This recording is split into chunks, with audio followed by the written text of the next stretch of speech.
যখন দেখবেন বৃষ্টি হচ্ছে তখন দোয়া করবেন, দোয়া কবুল হবে ইনশাআল্লাহ। দোয়া করার আগে একবার বলবেন আলহামদুলিল্লাহ, কমপক্ষে একবার বলবেন আলহামদুলিল্লাহ রাব্বিল আলামিন, একবার কমপক্ষে। মানে প্রথমে আল্লাহর প্রশংসা করবেন, তারপর একবার দরুদ পড়বেন আল্লাহুম্মা সাল্লি আলা মুহাম্মাদ ওয়া সাল্লিম, তারপর হাত তুলে দোয়া শুরু করবেন। বৃষ্টি পড়ছে, দোয়া শুরু করে দেন, দোয়া কবুল হবে ইনশাআল্লাহ। আজান দিয়েছে, আজান এবং একামতের মাঝখানের সময়টা আছে, এই সময়টা কাজে লাগান, দোয়া কবুল হবে ইনশাআল্লাহ। নামাজে দাঁড়িয়েছেন, সেজদায় গিয়েছেন, সেজদায় দোয়া করেন, দোয়া কবুল হবে ইনশাআল্লাহ। প্রশ্ন করে অনেকে যে ভাই সেজদায় কি বাংলায় দোয়া করা যাবে? হ্যাঁ যাবে, যদি আপনার নামাজটা নফল নামাজ হয়। কোন নামাজ হয়? ফরজ নামাজে করবেন না, নফল নামাজে করতে পারেন ইনশাআল্লাহ। সেজদায় বান্দা আল্লাহর সবচেয়ে কাছাকাছি থাকে, এই সময়ে বেশি বেশি দোয়া করতে রাসূল সাল্লাল্লাহু আলাইহি ওয়াসাল্লাম তাগিদ দিয়েছেন। দোয়া করলে ডাইরেক্ট কবুল হবে ইনশাআল্লাহ। পিতা মাতার খেদমত করে দোয়া করেন, দোয়া কবুল হবে ইনশাআল্লাহ। এখন তো পিতা মাতার খেদমত মানুষ করতে চায় না। এটা সেই যুগ যে যুগে পিতা মাতার সাথে দাস দাসীর মতো আচরণ করা হয়। সন্তানরা ভুলে গেছো তোমরা যে তোমরা একদিন পিতামাতা হবা। আমরাও কিন্তু একদিন পিতামাতা হব।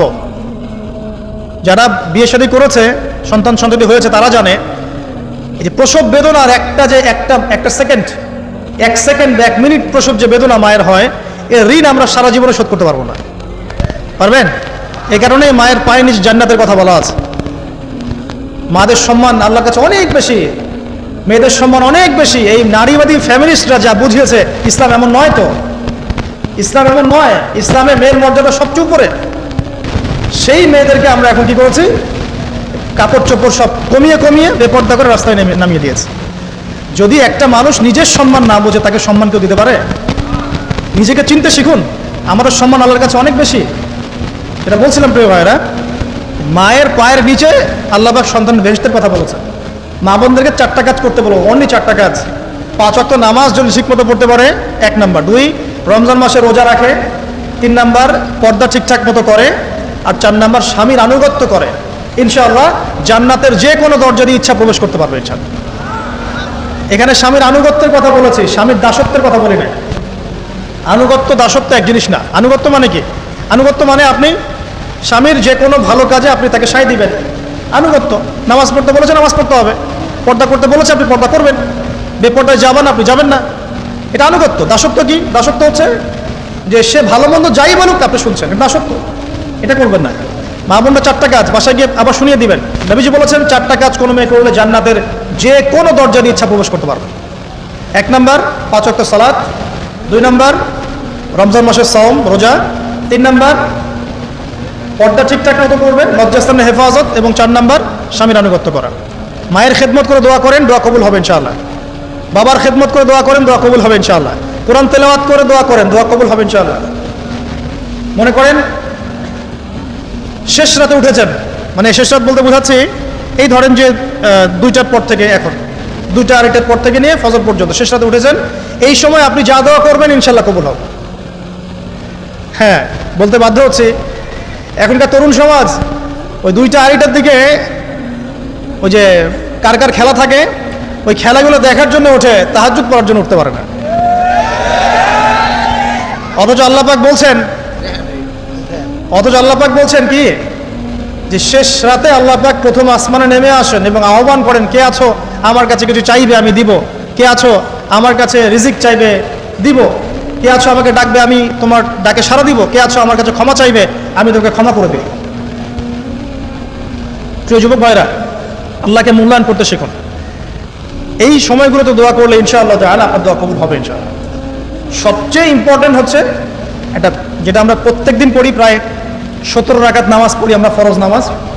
শুধু ফরজ নামাজের কথাই বলছি। এখানে আপনি 34টা সেজদা করেন। 17 রাকাত ফরজ, 34টা সেজদা করেন। প্রত্যেক সেজদায় যদি একটা করে দোয়া করতে পারেন ইনশাআল্লাহ আল্লাহ আপনার দোয়া কবুল করবেন। দোয়া কবুল করার কিছু জায়গা বলে দিলাম। বেশি বেশি দোয়া করতে হবে।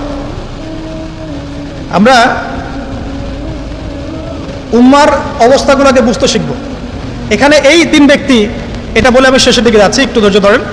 এই 3 ব্যক্তি পড়ে গেছে গুহার মধ্যে।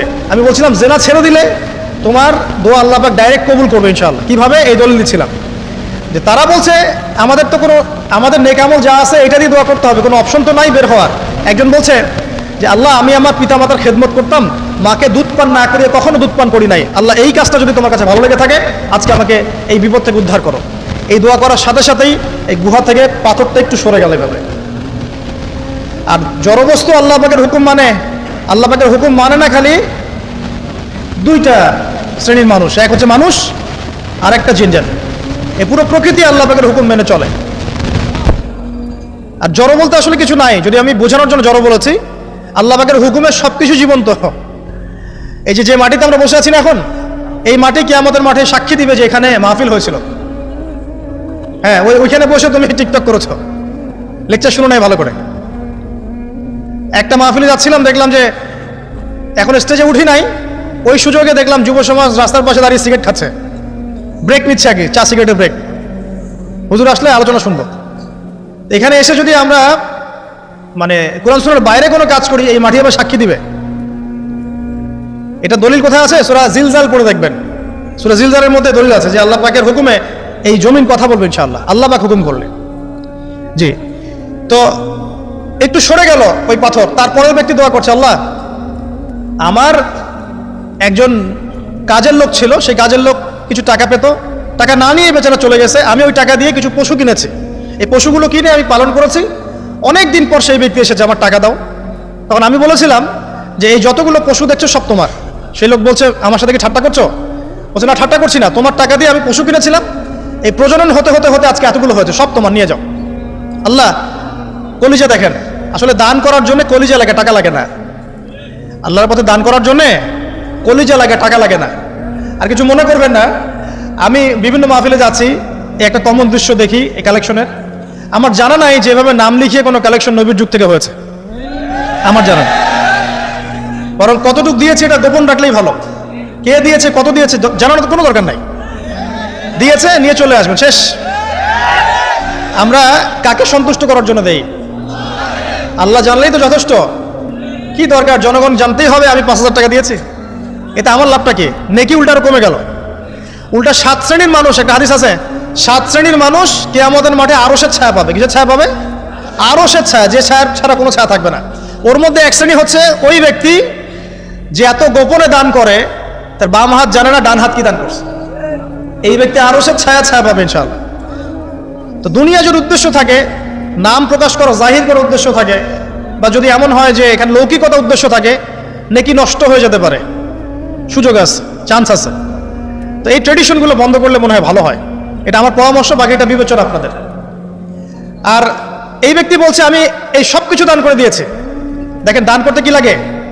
কলিজা লাগে, টাকা লাগে না কিন্তু। আসলে দান করতে কলিজা লাগে। অনেক রিক্সাওয়ালাকে দেখেছে আমরা, 100 টাকা দান করে দিল, মসজিদের জন্য দান চাচ্ছে, 100 টাকা দান করে দিল। আর অনেক দেখবেন বিত্তশালী, ঢাকা শহরে যাচ্ছি বনানী গুলশান দিয়ে, দান করতে চাইলে 2 টাকা দিচ্ছে, 5 টাকা দিচ্ছে, এমন হয় না? দান করতে কলিজা লাগে। আর একটা কথা মনে রাখবেন, আপনি যত দান করবেন আল্লাহ আপনাকে তত বেশি দিবেন ইনশাআল্লাহ। ইনশাআল্লাহ আল্লাহ পাকের খাজানা যে এত প্রচুর, আপনি দান করলে কমে যাবে এই চিন্তাই করবেন না কখন। তবে সবচেয়ে সেরা দান কোনটা জানেন? আপনার প্রয়োজন আছে এখন, এই প্রয়োজনের সময় দানটা হচ্ছে সেরা দান। এবং সবচেয়ে উত্তম খরচ কোনটা? সবচেয়ে উত্তম খরচ হচ্ছে আপনার পরিবারের পিছনে খরচ। আপনার পরিবারের পিছনে খরচটা আপনার সবচেয়ে শ্রেষ্ঠ খরচ। আর দান করে মধ্যম পন্থায়, এমন হবে না যে নিঃস্ব হয়ে গেলেন দান করে একদম, আবার এমন না যে কৃপণতা প্রদর্শন হচ্ছে, এমনও না। মধ্যম পন্থায় দান খয়রাত করবে ইনশাআল্লাহ। আর কিয়ামতের মাঠে মানুষ তার দানের ছায়ায় থাকবে ইনশাআল্লাহ। যে যত দান করবে ওই ছায়ার নিচে সে থাকবে। এই ব্যক্তি সব দান করে দিয়েছিল, যাও সব গরু ছাগল তোমার। তৃতীয় ব্যক্তি, পাথর সরে গেল একটু, তৃতীয় ব্যক্তি, যুবক তোমাকে বলছি ভাই, তৃতীয় ব্যক্তি আল্লাহর কাছে বলছে, আল্লাহ আমার একজন সুন্দরী চাচাতো বোন ছিল, আচ্ছা না তোমাদের কাজিন, এবং তাকে আমি খুব ভালোবাসতাম। ওই যে এখন বয়ফ্রেন্ড গার্লফ্রেন্ড ফ্রি মিক্সিং, যেটা খুব ভালোবাসতাম। তো তাকে আমি পেতে চাইতাম, তাই আমি তাকে অফার করি। সে বলে যে না, আমাকে 100 স্বর্ণ মুদ্রা না দিলে আমি রাজি না। 100 স্বর্ণ মুদ্রা। এই মেয়ের অবশ্য অনেক ডিমান্ড ছিল, তাহলে বোঝা গেল 100 স্বর্ণ মুদ্রা মানে অনেক। জানেন, এখন তো দেখা যায় 1500 টাকা 2000 টাকা দিয়ে মেয়ে তার ইজ্জত বিক্রি করে ফেলছে। 100 স্বর্ণ মুদ্রা, আর কাউকে কিছু দেওয়াই লাগে না, এমনি বিক্রি করে ফেলে। কত প্রশ্ন, কত যে প্রশ্ন আসে আমাদের কাছে, যে ভাই বা হুজুর বা ভাইয়া উস্তাদ, কত জীবনে এক পর্যায়ে ভুল করেছি, এরকম জেনায় লিপ্ত হয়ে গিয়েছিলাম, প্রেম করেছি ইত্যাদি, আমি কি করবো, আমার কি ভালো হওয়ার রাস্তা আছে কিনা, বা আমি তওবা করে ফিরে আসছি, আমি কি এখন বিয়ে করতে পারবো কিনা। প্রশ্নের শেষ নাই, বেশিরভাগ প্রশ্ন এরকমই আসে এখন। আরেকটা বেশি বেশি প্রশ্ন আসে, ভাই উস্তাজ হুজুর আমার স্বামী পরকীয়া আসক্ত, আমার স্বামী পরকীয়া আসক্ত, আমাকে দেখে না, এই হয় সে, এইগুলো প্রশ্ন বেশি। পারিবারিক জেনা কেন্দ্রিক যত প্রশ্ন আসে, অন্য কোনো কেন্দ্রিক প্রশ্ন এত আসে। মানে এই যুগটা কি হয়েছে, মানে মানুষকে জেনার উন্মুক্ত করে দিয়েছে একেবারে। একদম স্কুল লাইফ থেকে শুরু হবে বয়ফ্রেন্ড গার্লফ্রেন্ড ফ্রি মিক্সিং, এই বন্ধু বন্ধু পড়তে পড়তে জেনা হয়ে যায়, কলেজ লাইফে গিয়ে আরো বড় জেনা, ইউনিভার্সিটিতে গেলে তার কোনো পাত্তাই নাই। ইউনিভার্সিটির খুব কম ছেলে পাবেন সিগারেট খায় না, এবং খুব কম ছেলে মেয়ে পাবেন যারা এই অবৈধ প্রেম করছে না, খুব কম। এটাকে আমরা প্রমোট করছি আবার। বিশ্বাস করেন শুধুমাত্র সরাসরি সেক্সুয়াল সম্পর্কটাই জেনা নয়, এই মিক্সিংটাও জেনা আল্লাহ পাক বলেছেন। এবং এতে করে আমাদের যুব সমাজে অধঃপতনটা হয়েছে, এটা অন্য কোনো ভাবে হয় নাই। কারণ সূরা আলে ইমরান পড়ে দেখবেন আল্লাহ পাক বলছেন যুয়িনা লিন-নাস হুব্বুশ শাহওয়াতি মিনান নিসা, মেয়েদের মধ্যে ছেলেদের জন্য সবচেয়ে বেশি শাহওয়াত আছে, শাহওয়াত খায়েশাত, এটা সবচেয়ে বেশি আকর্ষণ করে ছেলেদেরকে। সমাজের কাঠামো ভেঙে যাচ্ছে তো, সমাজের কাঠামো ভেঙে। আমরা তো বাইরে ভালো মানুষের লেবাস পরে আছি, দেখবেন বহু পরিবারে পরকীয়া চলছে, জানেন না, ভিতরে ভিতরে ভিতরে ভিতরে। আমরা তো লজ্জা এগুলো বলি না, চোখ লজ্জায় বলি না, চলছে এগুলো এখন কমন হয়ে গেছে। যে ফ্যাশন শোর নামে, বিউটি কন্টেস্টের নামে এই সেই, মানে অশ্লীলতাকে প্রমোট করা হচ্ছে চতুর্দিক থেকে। রেপ ধর্ষণ দিন দিন বাড়ছে আর বাড়ছে, বাচ্চা কাচ্চা ছোট ছোট বাচ্চা মেয়ে পর্যন্ত রেহাই পাচ্ছে না। এই কয়দিন আগে একটা মেয়েকে কত পিস পিস করে ভাজিয়ে দিয়েছে একেবারে, দেখেন নাই? কোথায় আছেন, সমাজটা কোথায় গেছে? আমরা ভালো মানুষের মুখোশ পরে বসে আছি, একটা মাহফিল করে কি সব হবে? কনস্ট্রাকটিভ কাজ করতে হবে। তারুণ্যের এই শক্তিটাকে আল্লাহর জমিনে দিনের প্রচার প্রসার প্রতিষ্ঠার কাজে ব্যয় করতে হবে। যতক্ষণ পর্যন্ত আমরা এরকম ভালো মানুষের লেবাস সাজে বসে থাকবো না, আমার ঘরেও ফেতনা ঢুকে আসবে, টের পাবেন না। যখন ফেতনা ছড়িয়ে পড়ে ওটাকে দমন করতে হয়। দমন না করলে ওইটা আমার ঘরেও ঢুকবে তো এক সময়, আমি একা ভালো থাকতে পারবো না তো। আরে দমন করার ক্ষমতা আল্লাহ যাদেরকে দিয়েছেন তাদের উপর অবশ্য ওয়াজিব হয়ে গেছে এগুলো দমন করা। এখন তাদের উপর একটা ফরজ ওয়াজিব হয়ে গেছে দমন করা এগুলা, নাহলে আল্লাহ কঠিন শাস্তির সম্মুখীন করবেন। একটা হাদিস বলে সামনে যাই, শেষ করে নিচ্ছি। নবীজি বলছেন একদিন ঘুম থেকে উঠে চোখ ঘষতে করছে লা ইলাহা ইল্লাল্লাহ, আল্লাহ লা ইলাহা ইল্লাল্লাহ। তার স্ত্রী সামনে যায়নাব বিনতে জাহাশ রাদিয়াল্লাহু আনহা, তিনি বলছেন ইয়া রাসূলুল্লাহ কি হয়েছে, সমস্যা কি? নবীজি বলছেন ওয়াইলুল লিল আরব, আরবদের জন্য ধ্বংস, আরবদের জন্য ধ্বংস। মিন শাররি কাদ ইখতারাব, কি ভয়ঙ্কর ফিতনা ধেয়ে আসছে। তখন তার স্ত্রী বলছেন ইয়া রাসূলুল্লাহ আনুহলিকু ওয়া ফিনা সালিহুন, আমাদের মধ্যে সৎ মানুষ ভালো মানুষ থাকা অবস্থাতেও কি আমরা ধ্বংস হয়ে যাব? নবীজি বলছেন বালা, অবশ্যই, নাম, হ্যাঁ অবশ্যই ধ্বংস হবে। ইযা কাসরাতুল খাবাস, যখন সমাজের মধ্যে অশ্লীলতাকে ছড়িয়ে পড়া হবে, যখন সমাজের মধ্যে অশ্লীলতা বেহায়াপনা ছড়িয়ে পড়বে, আলেম জালেম সব ধ্বংস হয়ে যাবে। এই সময় এখন আসে নাই? হারাম একটা সামান্য একটা হারাম থুনকো একটা খেলাকে নিয়ে সারা বিশ্ব কি করতেছে দেখেন নাই? কি পাগল হয়ে গেছে একেবারে, কি অবস্থা মানুষের মধ্যে। কে খেলে তারও ঠিক নাই, ওই দেশের লোক আমাকে চিনে কিনা তারও ঠিক নাই, নিজের কোনো ব্যক্তিত্ব গায়রত কিছুই নাই। আশ্চর্য একটা জাতি আমরা। কে খেলছে? ভাবখানা এমন যে আমরা মনে হয় যুদ্ধ করে কাফেরদের সাথে দ্বীন ইসলাম কায়েম করে ফেলছে, একদম ভাবখানা এমন। অথচ এগুলো তৈরি করা হয় কি জন্য? যাতে মুসলিম জাতি একদিকে ফোকাস করে থাকে, অন্যদিকে ওরা তাদের উদ্দেশ্য সাধন করবে। সারা ওয়ার্ল্ডের চেহারা একদিকে ফিরাইছে, এদিকে দেখো, এই যে খেলা দেখো, আর বাকি পিছনে যে কাজগুলো ঠিকই করছে ওরা। দেখবে কি কাজ করছে কয়দিন পরে দেখতে পারবেন। পাবলিকলি আমি বললাম না, কারণ বললে সব বুঝবেন না আপনারা, আর সব জায়গায় সবকিছু বলতে নাই। ওদের উদ্দেশ্য ওরা কখনো ভুলে যায় নাই, ওরা চাচ্ছে সারা বিশ্বটাকে শাসন করতে এবং মুসলিমদেরকে দমন করতে, এবং আপনাকে খেলতামাশায় ব্যস্ত রেখেছে। লাচো এখন যুবকদের কোনো হিতাহিত জ্ঞান পর্যন্ত চলে গেছে। এখন হিতাহিত জ্ঞান, তোমাকে এইভাবে চুল কাটতে কে বলছে? তোমাকে এইভাবে চুল কাটতে কে বলছে? এদিকে একদম ছিলে রেখে দিচ্ছে, এখানে মাঝখানে উঁচু একটা ময়ূরের মতো রেখে দিচ্ছে, মানে এভাবে চুল কাটতে তোমাকে কে বলছে? কে তোমাকে মেসির ফলো করতে বলছে? তোমার জন্য রাসূল সাল্লাল্লাহু আলাইহি ওয়াসাল্লামের বাবরি চুলের সুন্নত নাই? আজীব একটা ব্যাপার। দাড়ি রাখছো, বিরাট কোহলির মতো দাড়ি রাখছো, কেন? রাসূল সাল্লাল্লাহু আলাইহি ওয়াসাল্লামের মতো ছাড়া দাড়ি রাখতে পারো না? আশ্চর্য। আমাদের আদর্শ চিন্তা হবে না? নবী সাল্লাল্লাহু আলাইহি ওয়াসাল্লামের মতো এত সুদর্শন হ্যান্ডসাম মানুষ থাকতে আমি কাকে ফলো করব? যুবকদের পুরো মাথাটাকে ব্রেইন ওয়াশ করে ফেলা হয়েছে। কারণ ওরা জানে খুব ভালো করেই যুবকরা যদি আল্লাহর পথে ফিরে আসে ওদের সমস্যা আছে, সমস্যা। এই কারণে তোমাদেরকে ভুলিয়ে রাখা হচ্ছে। নিজের জীবনের মূল্য দিতে শেখো। আল্লাহ রাব্বুল আলামিন তোমাকে আমাকে সৃষ্টি করেছেন, আল্লাহ পাক আমাদের হাতে এই দিনের বিজয় দেখতে চান। আল্লাহ পাক চান যেন আমরা আল্লাহর দিনটাকে পালন করি, প্রসার ঘটাই, ইনশাআল্লাহ এক সময় দিন প্রতিষ্ঠা হবে ইনশাআল্লাহ। আমরা যদি খেলতামাশায় মত্ত থাকি তাহলে দিনের প্রচার কে করবে, প্রসার কে করবে? আর সব কি ওলামায়ে কেরামের দায়িত্ব? সাধারণ মানুষের কোনো দায়িত্ব নাই? সবাই এখন এই যে ডক্টর হতে চান, ইঞ্জিনিয়ার হতে চান, ভালো কথা, হন। এবং সবসময় দেখা যায় আলেম ওলামাদের সবার ভুল ধরার চেষ্টা করতে থাকেন। আপনি নিজে আলেম হচ্ছেন না কেন? তাহলে আপনি নিজে আলেম হন না কেন? নিজে একজন মুফতি হচ্ছেন না কেন? নিজে একজন মুহাদ্দিস হচ্ছেন না কেন? এতই যদি ভুল ধরতে পারে অনলাইনে, আপনি নিজে একজন আলেম হয়ে দেখান না কেন? তারপর দুটো কথা বলেন যাদের সামনে, দেখেন মানুষ কিভাবে রিসিভ করে। কত সহজ এই কাজটা। নিজে কিছু করছেন না, সারাদিন মানুষের পিছনে লেগে আছে।